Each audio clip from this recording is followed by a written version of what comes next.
तारीख 22 नवंबर, यह महज कैलेंडर की एक तारीख नहीं, यह उस आवाज़ के जन्म का दिन है जिसने दिल्ली के एसी के कमरों में बैठे हुक्मरानों को गांव की धूल और पसीने की ताकत का एहसास कराया था।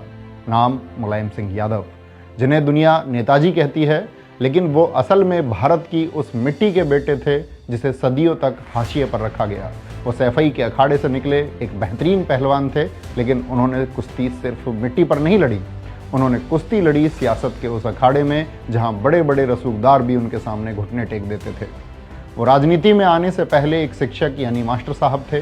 शायद इसीलिए उन्होंने समाज को यह पाठ पढ़ाया कि अगर अपना हक चाहिए तो मांगना नहीं, उसे कमाना सीखो।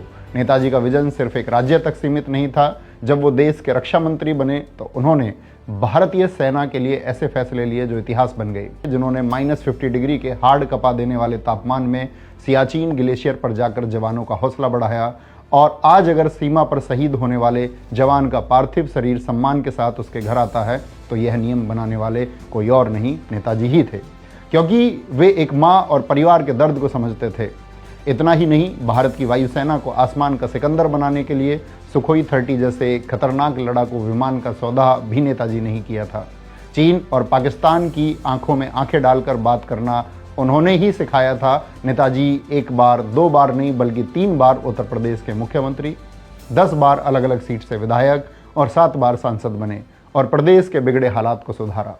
उन्होंने प्रदेश में चुंगी कर को खत्म कर व्यापारियों और दुकानदारों को बहुत बड़ी राहत दी और सामाजिक न्याय की मशाल जलाकर पिछड़े और शोषित समाज को सत्ता में हिस्सेदारी दिलाई। वो जानते थे कि यूपी की जान खेतों में बसती है, इसीलिए उन्होंने किसानों के लिए मुफ्त सिंचाई की व्यवस्था की और किसानों का करोड़ों का कर्ज माफ कर उन्हें नई जिंदगी दी। उन्होंने समाज के हर वर्ग को मुख्यधारा से जोड़ा, कन्या विद्याधन देकर बेटियों को कॉलेज में भेजा, बेरोजगारी भत्ता देकर युवाओं के संघर्ष के साथी बने, यस भारतीय सम्मान शुरू कर लेखकों, कलाकारों और खिलाड़ियों को वो मान सम्मान दिया जो पहले उन्हें नहीं मिलता था।